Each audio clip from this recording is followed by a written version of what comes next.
So if you play Pokemon Go right now, you may be getting a little irritated simply because you're encountering the same Pokemon over and over again.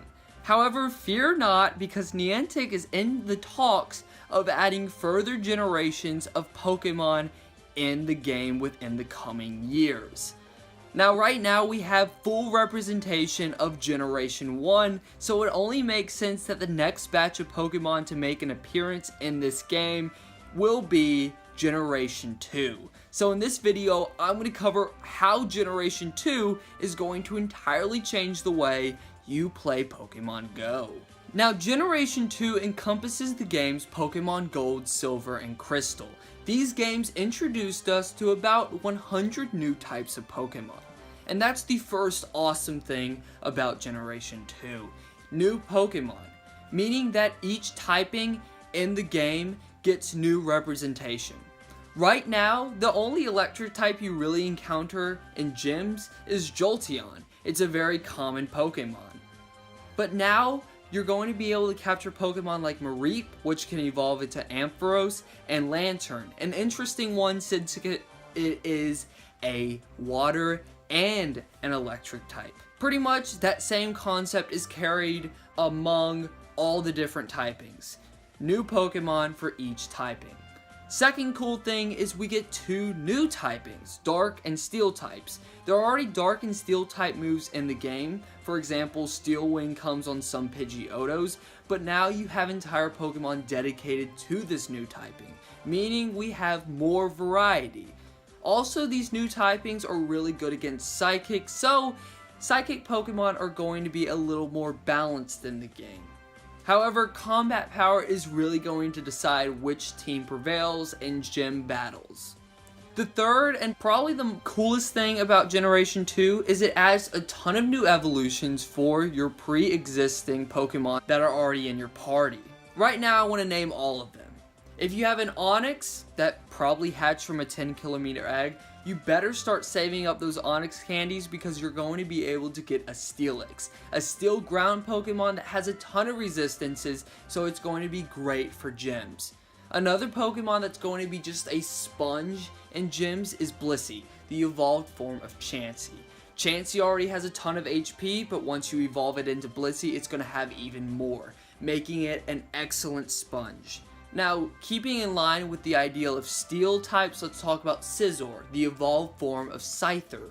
Scyther is a bug steel type, which is a very interesting typing that is going to make it both resistant and effective against the many types of Pokemon. If you caught a Horsey or Seadra, you're probably disappointed that it doesn't pack a lot of power. It's a rare Pokemon, but not a very powerful one right now. But eventually you will be able to evolve it into Kingdra, a water dragon type. That dragon type adds a lot of value to this evolution line once second generation becomes available.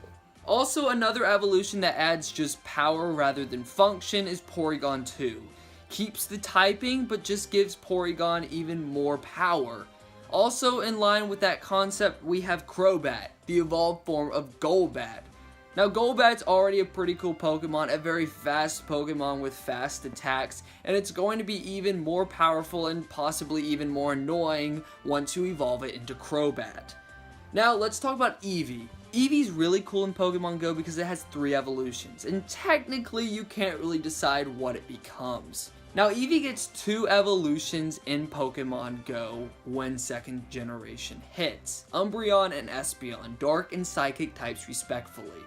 Now, the concept of not being able to choose your evolution carries on throughout second gen. For example, Poliwhirl has the option to evolve into the pre-existing Poliwrath, a water fighting type, or the Derp Green Toad Politoed. Slowpoke is also going to have final evolutions in the form of Slowbro and now Slowking, and Gloom is going to be able to either evolve into Vileplume or the very petite Blossom. Now, there are also some pre-evolutions.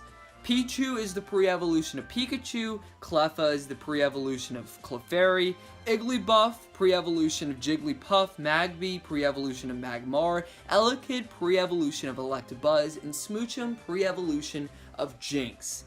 Now this actually does more harm than good in my opinion. You won't be able to capture the original forms of these guys in their eggs. For example, right now in a 10km egg, you can get Magmar and Electabuzz. However, once second generation hits, I'm expecting that they're going to only let you obtain Magby and Elekid in eggs, meaning that you're going to have to get a ton of candy in order to get Electabuzz and Magmar, which used to be kind of possible to actually get from an egg if you were lucky. So definitely hatch a ton of eggs before this update comes out, or you might have to go through the painful process of going through a ton of candies in order to get these Pokemon. So guys, that's about it. Second generation is going to change a ton about Pokemon Go. So excited. If you guys like this video, definitely give it a like. I definitely am interested in doing more videos like this. Click that yellow text that says subscribe, really helps me out. Comment down your favorite second generation Pokemon. Personally, mine is Skarmory. Click that left thumbnail to check out the latest video on this channel. And if you're checking out this video later on, click that right thumbnail to check out the newest video on this channel. Thank you guys for watching and have an awesome day.